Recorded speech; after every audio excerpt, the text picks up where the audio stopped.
Good morning everyone. ਮੈਨੂੰ ਉਮੀਦ ਹੈ ਕਿ ਤੁਸੀਂ ਠੀਕ ਹੋਵੋਗੇ ਤੇ ਮਨ ਲਗਾ ਕੇ ਪੜ੍ਹਾਈ ਕਰ ਰਹੇ ਹੋਵੋਗੇ। ਬੇਟਾ, ਜਿਸ ਤਰ੍ਹਾਂ ਕਿ ਤੁਹਾਨੂੰ ਪਤਾ ਹੀ ਹੈ ਕਿ ਕਰੋਨਾ ਹਜੇ ਵੀ ਹਟਿਆ ਨਹੀਂ ਹੈ, ਹਲੇ ਵੀ ਹੈ। ਤੇ ਤੁਸੀਂ ਆਪਣੀ ਸਿਹਤ ਦਾ ਧਿਆਨ ਰੱਖਣਾ ਹੈ ਕਿਉਂਕਿ ਵਿੰਟਰ ਸੀਜ਼ਨ ਚੱਲ ਰਿਹਾ ਹੈ। ਹਮੇਸ਼ਾ ਜਦੋਂ ਬਾਹਰ ਜਾਣਾ ਹੈ ਤੁਸੀਂ ਮਾਸਕ ਪਾ ਕੇ ਜਾਣਾ ਹੈ ਔਰ ਆਪਣੇ ਹੱਥ ਵਾਰ-ਵਾਰ ਸੈਨੀਟਾਈਜ਼ ਕਰਨੇ ਹਨ ਜਾਂ ਸਾਬਣ ਦੇ ਨਾਲ ਧੋਣੇ ਹਨ। ਪ੍ਰੀਕਾਸ਼ਨਸ ਬਹੁਤ ਜ਼ਿਆਦਾ ਜ਼ਰੂਰੀ ਨੇ ਬੱਚੇ, ਤੇ ਇਸ ਲਈ ਤੁਸੀਂ ਆਪਣਾ ਤੇ ਆਪਣੀ ਫੈਮਿਲੀ ਦਾ ਵੀ ਧਿਆਨ ਰੱਖਣਾ ਹੈ। ਹੁਣ ਬੱਚੇ ਅਸੀਂ ਪਾਠ ਪੁਸਤਕ ਦਾ ਇੱਕ ਚੈਪਟਰ ਕਰਾਂਗੇ, ਚੰਦਰਯਾਨ ਪਾਠ ਨੰਬਰ 18।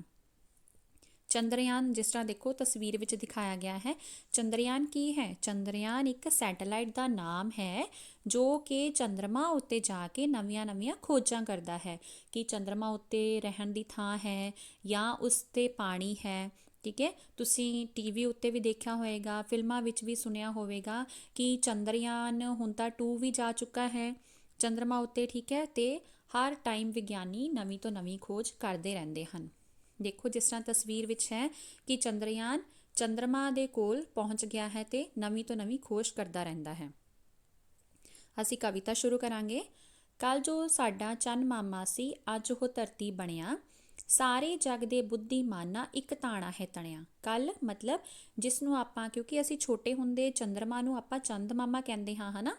ਤੇ ਜੋ ਚੰਦ ਮਾਮਾ ਸੀ ਅੱਜ ਉਹ ਧਰਤੀ ਬਣਿਆ। ਧਰਤੀ ਮਤਲਬ ਕਿਉਂਕਿ ਚੰਦਰਮਾ 'ਤੇ ਵੀ ਹੁਣ ਵਿਗਿਆਨੀਆਂ ਨੇ ਰਹਿਣ ਦੀ ਥਾਂ ਲੱਭ ਲਈ ਹੈ, ਉੱਥੇ ਪਾਣੀ ਲੱਭ ਲਿਆ ਹੈ, ਇਸ ਲਈ ਉਸਨੂੰ ਵੀ ਧਰਤੀ, ਜਿਸ ਤਰ੍ਹਾਂ ਅਸੀਂ ਧਰਤੀ 'ਤੇ ਰਹਿੰਦੇ ਹਾਂ, ਇੱਥੇ ਪਾਣੀ ਹੈ, ਸਭ ਕੁਝ ਹੈ, ਇਸੇ ਤਰ੍ਹਾਂ ਵੀ ਹੁਣ ਚੰਦਰਮਾ ਵੀ ਇੱਕ ਧਰਤੀ ਬਣ ਗਿਆ ਹੈ ਜਿੱਥੇ ਸਾਨੂੰ ਹਰ ਇੱਕ ਸਹੂਲਤ ਮਿਲ ਸਕਦੀ ਹੈ। ਸਾਰੇ ਜਗ ਦੇ ਬੁੱਧੀਮਾਨਾਂ ਇੱਕ ਤਾਣਾ ਹੈ ਤਣਿਆ। ਤਾਣਾ ਮਤਲਬ ਉਹਨਾਂ ਨੇ ਇੱਕ ਹੀ ਗੱਲ ਸੋਚੀ ਹੋਈ ਹੈ। ਜਿੰਨੇ ਵੀ ਜਗ ਦੇ ਬੁੱਧੀਮਾਨ ਹਨ, ਬੁੱਧੀਮਾਨ ਮਤਲਬ ਕਿ ਸਮਝਦਾਰ ਜੋ ਵਿਗਿਆਨੀ ਹਨ, ਉਹਨਾਂ ਨੇ ਸਿਰਫ ਇੱਕ ਹੀ ਆਪਣਾ ਉਦੇਸ਼ ਬਣਾਇਆ ਹੋਇਆ ਹੈ, ਇੱਕ ਹੀ ਉਦੇਸ਼ ਨੂੰ ਆਪਣੇ ਉਹਨਾਂ ਨੇ ਮਿੱਥਿਆ ਹੋਇਆ ਹੈ, ਫਿਕਸ ਕੀਤਾ ਹੋਇਆ ਹੈ। ਕਿਸ ਨੂੰ? ਕਿ ਚੰਦਰਮਾ 'ਤੇ ਵੱਧ ਤੋਂ ਵੱਧ ਖੋਜ ਕਰਨੀ। ਏਕਮ ਤੋਂ ਜਦ ਪੂਰਨਮਾ ਤੱਕ ਨਿਤ ਵੱਧਦਾ ਜਾਂਦਾ। ਏਕਮ ਇਕਾਦਸ਼ੀ, ਠੀਕ ਹੈ, ਪੂਰਨਿਮਾ।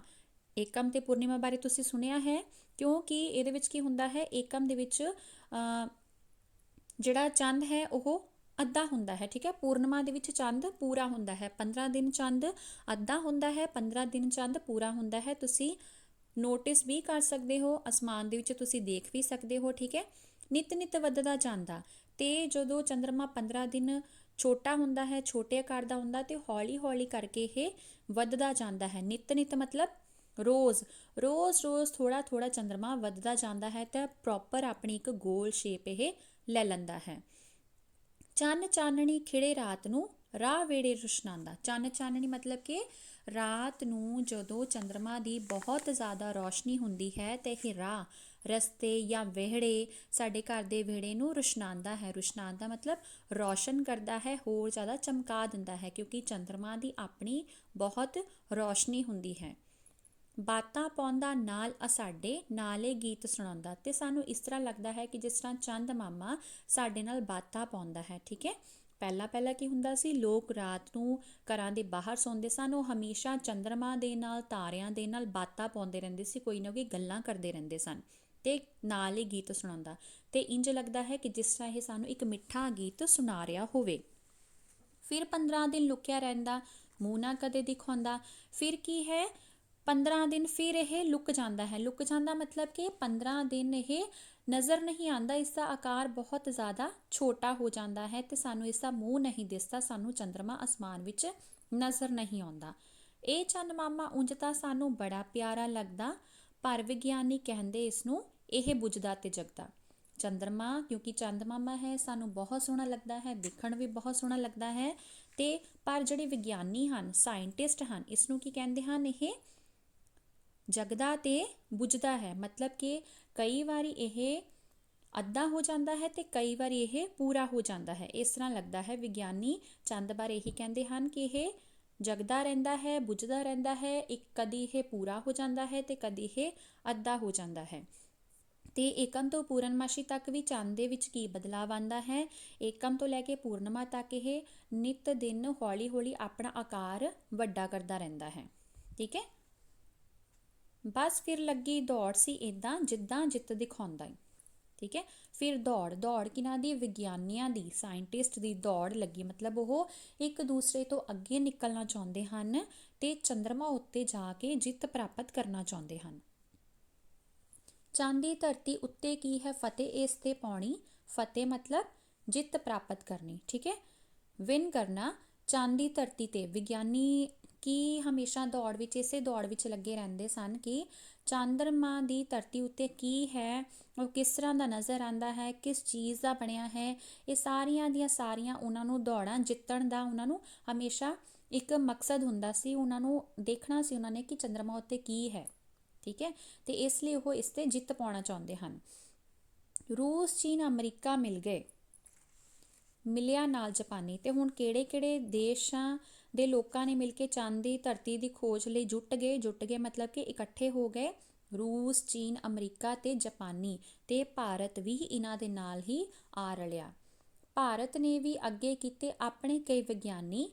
ਚੰਨ ਇੱਕ ਰੁੱਖੀ ਸੁੱਖੀ ਧਰਤੀ, ਹਵਾ ਨਾ ਇਸ ਤੇ ਪਾਣੀ। ਭਾਰਤ ਨੇ ਵੀ ਆਪਣੇ ਸਾਇੰਟਿਸਟ ਜਿਹੜੇ ਹਨ ਉਹ ਅੱਗੇ ਕੀਤੇ ਮਤਲਬ ਉਹਨਾਂ ਨੇ ਵੀ ਚੰਦਰਯਾਨ ਸੈਟੇਲਾਈਟ ਬਣਾਈ ਤਾਂ ਕਿ ਚੰਦਰਮਾ ਉੱਤੇ ਪਹੁੰਚਿਆ ਜਾ ਸਕੇ।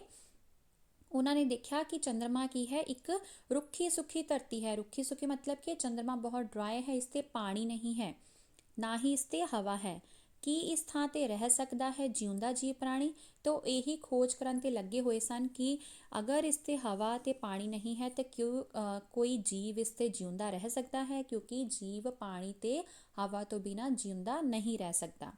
ਬੀੜਾ ਚੁੱਕਿਆ, ਹੁਣ ਭਾਰਤ ਨੇ ਕੀਤੀ ਖੋਜ ਨਿਆਰੀ। ਬੀੜਾ ਮਤਲਬ ਇੱਕ ਜ਼ਿੰਮੇਵਾਰੀ, ਰਿਸਪੌਂਸਿਬਿਲਟੀ। ਉਹਨਾਂ ਨੇ ਇੱਕ ਰਿਸਪੌਂਸਿਬਿਲਟੀ ਸਮਝੀ, ਉਹਨਾਂ ਨੇ ਇੱਕ ਖੋਜ ਕੀਤੀ। ਖੋਜ ਮਤਲਬ ਉਹਨਾਂ ਨੇ ਸਰਚ ਕੀਤਾ। ਨਿਆਰੀ ਮਤਲਬ ਅਨੋਖੀ, ਇੱਕ ਅਨੋਖੀ ਖੋਜ ਕੀਤੀ, ਅਨੋਖੀ ਸਰਚ ਕੀਤੀ। ਚੰਦਰਯਾਨ ਨੂੰ ਭੇਜਣ ਦੇ ਲਈ ਹੋ ਗਈ ਖੂਬ ਤਿਆਰੀ, ਠੀਕ ਹੈ, ਤੇ ਉਹਨਾਂ ਨੇ ਇੱਕ ਸੈਟੇਲਾਈਟ ਤਿਆਰ ਕੀਤੀ ਜਿਸ ਨੂੰ ਚੰਦਰਯਾਨ ਕਿਹਾ ਜਾਂਦਾ ਹੈ। ਇਸ ਦੀ ਉਹਨਾਂ ਨੇ ਤਿਆਰੀ ਕੀਤੀ ਚੰਦਰਮਾ ਤੇ ਪਹੁੰਚਣ ਲਈ।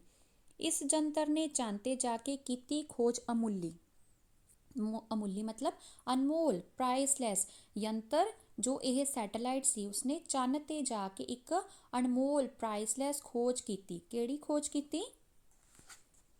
ਲੱਭਿਆ ਪਾਣੀ ਬਰਫ਼ ਰੂਪ ਵਿੱਚ, ਗੁੰਝਲ ਹੈ ਸੀ ਖੁੱਲੀ। ਤੇ ਇਹਨਾਂ ਨੂੰ ਇੱਥੇ ਬਰਫ਼ ਮਿਲੀ, ਠੀਕ ਹੈ, ਬਰਫ਼ ਜਦੋਂ ਪਿਘਲਦੀ ਹੈ ਤਾਂ ਪਾਣੀ ਬਣ ਜਾਂਦਾ ਹੈ। ਉਹਨਾਂ ਨੂੰ ਪਾਣੀ ਮਿਲਿਆ ਚੰਦਰਮਾ ਉੱਤੇ। ਗੁੰਝਲ ਮਤਲਬ ਕਿ ਇਹ ਸਾਰੀ ਦੀ ਸਾਰੀ ਉਹਨਾਂ ਨੇ ਇੱਕ ਪਹੇਲੀ ਨੂੰ ਸੋਲਵ ਕੀਤਾ। ਸੱਪ ਸਪੇਰੇ ਮਹਾਰਾਜੇ ਜਾਂ ਜਾਦੂਗਰ ਸੰਨਿਆਸੀ, ਭਾਰਤ ਇਹ ਆਖ ਰਹੇ ਸਨ ਕੱਲ ਜੋ ਪੱਛਮ ਵਾਸੀ, ਠੀਕ ਹੈ। ਉਹ ਜਿਹੜੇ ਦੂਸਰੇ ਪੱਛਮੀ ਦੇਸ਼ਾਂ ਦੇ ਵੈਸਟਰਨ ਲੋਕ ਹੁੰਦੇ ਹਨ ਉਹ ਖਾਸ ਕਰਕੇ ਇੰਡੀਅਨਸ ਨੂੰ ਕੀ ਕਹਿੰਦੇ ਹਨ ਕਿ ਇੰਡੀਅਨਸ ਤਾਂ ਜਾਦੂਗਰ ਹਨ, ਜਾਂ ਇੰਡੀਆ ਦੇ ਵਿੱਚ ਬਹੁਤ ਸੰਨਿਆਸੀ ਮਤਲਬ ਬਹੁਤ ਸਾਧੂ ਸੰਤ ਰਹਿੰਦੇ ਹਨ, ਸੱਪ ਸਫੇਰੇ ਪੜਨ ਵਾਲੇ ਹਨ, ਇਹਨਾਂ ਤੋਂ ਕੋਈ ਵੀ ਵੱਡਾ ਕੰਮ ਨਹੀਂ ਹੋ ਸਕਦਾ। ਤੇ ਇਹੀ ਉਹਨਾਂ ਨੂੰ ਹਮੇਸ਼ਾ ਇੰਡੀਅਨਸ ਨੂੰ ਇਹੀ ਕਹਿੰਦੇ ਸਨ। ਕੌਣ? ਵੈਸਟਰਨ ਦੇ ਜਿਹੜੇ ਵੀ ਲੋਕੀ ਸਨ, ਵਾਸੀ ਹੁੰਦਾ ਉੱਥੋਂ ਦੇ ਲੋਕ, ਉੱਥੋਂ ਦੇ ਰੈਜ਼ੀਡੈਂਟ, ਰਹਿਣ ਵਾਲੇ। ਚੰਦਰਮਾ ਤੇ ਪਾਣੀ ਲੱਭ ਕੇ ਹੁਣ ਜੱਗ ਨੂੰ ਚੁਕਾਇਆ। ਤੇ ਇੰਡੀਆ ਦੇ ਸਾਇੰਟਿਸਟ ਨੇ ਕੀ ਕੀਤਾ? ਚੰਦਰਮਾ ਤੇ ਜਾ ਕੇ ਉਹਨਾਂ ਨੇ ਪਾਣੀ ਨੂੰ ਲੱਭਿਆ, ਕਿਉਂਕਿ ਚੰਦਰਮਾ ਤੇ ਪਾਣੀ ਹੈ, ਤੇ ਜੱਗ ਨੂੰ ਉਹਨਾਂ ਨੇ ਚੁਕਾਇਆ। ਸੰਸਾਰ ਨੂੰ ਹੈਰਾਨ ਕਰ ਦਿੱਤਾ। ਚੁਕਾਇਆ ਮਤਲਬ ਹੈਰਾਨ ਕਰ ਦਿੱਤਾ। ਸਾਰੇ ਦੇ ਸਾਰੇ ਲੋਕੀ ਸਰਪ੍ਰਾਈਜ਼ਡ ਹੋ ਗਏ ਕਿਉਂਕਿ ਇੰਡੀਆ ਨੇ ਇੱਕ ਬਹੁਤ ਵੱਡੀ ਖੋਜ ਕੀਤੀ। ਕਿਹੜੀ ਖੋਜ ਕੀਤੀ ਸੀ? ਕਿ ਚੰਦਰਮਾ ਉੱਤੇ ਪਾਣੀ ਹੈ ਤੇ ਚੰਦਰਮਾ ਉੱਤੇ ਹਵਾ ਵੀ ਹੈ। ਚੰਦਰਯਾਨ ਨੇ ਲੱਭਤ ਕਰਕੇ ਭਾਰਤ ਨੂੰ ਚਮਕਾਇਆ। ਕਿਸਨੇ? ਲੱਭਤ ਮਤਲਬ ਪ੍ਰਾਪਤੀ ਕਰਕੇ, ਇੱਕ ਬਹੁਤ ਵੱਡੀ ਅਚੀਵਮੈਂਟ ਇਹਨਾਂ ਨੇ ਪ੍ਰਾਪਤ ਕੀਤੀ, ਚੰਦਰਯਾਨ ਨੇ ਪ੍ਰਾਪਤ ਕੀਤੀ। ਤੇ ਭਾਰਤ ਨੂੰ ਚਮਕਾਇਆ ਮਤਲਬ ਭਾਰਤ ਦਾ ਨਾਮ ਸਾਰੇ ਸੰਸਾਰ ਵਿੱਚ ਰੌਸ਼ਨ ਕੀਤਾ, ਠੀਕ ਹੈ। ਇਸ ਕਵਿਤਾ ਦੇ ਵਿੱਚ ਕਿਸ ਬਾਰੇ ਗੱਲ ਕੀਤੀ ਗਈ ਹੈ? ਚੰਦਰਯਾਨ ਬਾਰੇ ਗੱਲ ਕੀਤੀ ਗਈ ਹੈ ਕਿ ਚੰਦਰਮਾ, ਜਿਸ ਨੂੰ ਆਪਾਂ ਚੰਦਮਾਮਾ ਕਹਿੰਦੇ ਸੀ, ਉਸ ਦੇ ਵਿੱਚ ਬਹੁਤ ਕੁਝ ਲੁਕਿਆ ਹੋਇਆ ਹੈ, ਬਹੁਤ ਕੁਝ ਛੁਪਿਆ ਹੋਇਆ ਹੈ। ਇਹ ਏਕਮ ਤੋਂ ਪੂਰਨਿਮਾ ਤੱਕ ਨਿਤ ਵੱਧਦਾ ਜਾਂਦਾ ਹੈ। 15 ਦਿਨ ਇਹ ਲੁਕ ਜਾਂਦਾ ਹੈ ਤੇ 15 ਦਿਨ ਇਹ ਬਾਹਰ ਆ ਜਾਂਦਾ ਹੈ। ਸਾਰੇ ਇਸ ਨੂੰ ਬਹੁਤ ਪਿਆਰ ਕਰਦੇ ਹਨ, ਪਰ ਵਿਗਿਆਨੀਆਂ ਨੇ ਇਸ ਤੇ ਜਿੱਤ ਪ੍ਰਾਪਤ ਕੀਤੀ ਹੈ। ਚੰਦਰਯਾਨ ਦੀ ਸਹਾਇਤਾ ਦੇ ਨਾਲ ਉਹ ਚੰਦਰਮਾ ਤੱਕ ਪਹੁੰਚੇ ਹਨ ਅਤੇ ਉਹਨਾਂ ਨੇ ਖੋਜਿਆ ਕਿ ਚੰਦਰਮਾ ਉੱਤੇ ਪਾਣੀ ਹੈ ਤੇ ਹਵਾ ਹੈ, ਤੇ ਬਾਕੀ ਦੇਸ਼ਾਂ ਦੇ ਨਾਲ ਰਲ ਕੇ ਉਹਨਾਂ ਨੇ ਚੰਦਰਮਾ ਉੱਤੇ ਜਿੱਤ ਪ੍ਰਾਪਤ ਕੀਤੀ ਤੇ ਭਾਰਤ ਨੂੰ ਮਾਣ ਮਹਿਸੂਸ ਕਰਵਾਇਆ, ਠੀਕ ਹੈ। ਇਹ ਹਿੱਸਾ ਆਸਾਨ ਹੋਏਗਾ। वन वर्ड देख लो क्वेश्चन आंसर्स बच्चे। चंद्रयान कविता अनुसार सानू कौन बहुत प्यारा लगता है? कौन प्यारा लगता है? चंदा मामा। चंदा मामा एक महीने ਵਿੱਚ ਕਿੰਨੇ ਦਿਨ ਲੁਕਿਆ ਰਹਿੰਦਾ ਹੈ? 15 ਦਿਨ। 15 ਦਿਨ ਇਹ ਲੁਕਿਆ ਰਹਿੰਦਾ ਹੈ ਤੇ 15 ਦਿਨ ਇਹ ਬਾਹਰ ਆ ਜਾਂਦਾ ਹੈ। किसने न्यारी खोज की है? न्यारी मतलब बहुत अलग किस्म की खोज की है। किसने? भारत ने। किसने भारत ਨੂੰ ਚਮਕਾਇਆ ਹੈ? ਚਮਕਾਇਆ ਕਿਸਨੇ ਸੀ? ਆਪਾਂ ਹੁਣੇ ਲਾਸਟ ਲਾਈਨਾਂ ਪੜ੍ਹੀਆਂ ਹਨ ਨਾ ਕਿ ਚੰਦਰਯਾਨ ਨੇ ਲੱਭਤ ਕਰਕੇ ਭਾਰਤ ਨੂੰ ਚਮਕਾਇਆ। ਕਿਸਨੇ? ਚੰਦਰਯਾਨ ਨੇ ਭਾਰਤ ਨੂੰ ਚਮਕਾਇਆ ਹੈ। ਠੀਕ ਹੈ, ਹੁਣ ਬੇਟਾ ਤੁਸੀਂ ਇਸੇ ਵਨ ਵਰਡ ਕੁਐਸਚਨ ਆਨਸਰਸ ਆਪਣੀ ਕਾਪੀ ਉੱਪਰ ਕਰਨੇ ਨੇ ਤੇ ਲੌਂਗ ਕੁਐਸਚਨ ਆਨਸਰਸ ਤੇ ਵਾਕ ਅਤੇ ਸਾਰ ਵੀ ਕਵਿਤਾ ਨੂੰ ਪੜ੍ਹ ਕੇ ਧਿਆਨ ਨਾਲ ਸੁਣ ਕੇ ਇਸ ਦਾ ਸਾਰ ਵੀ ਤੁਸੀਂ ਆਪਣੀ ਕਾਪੀ ਉੱਤੇ ਲਿਖਣਾ ਹੈ। Thank you so much.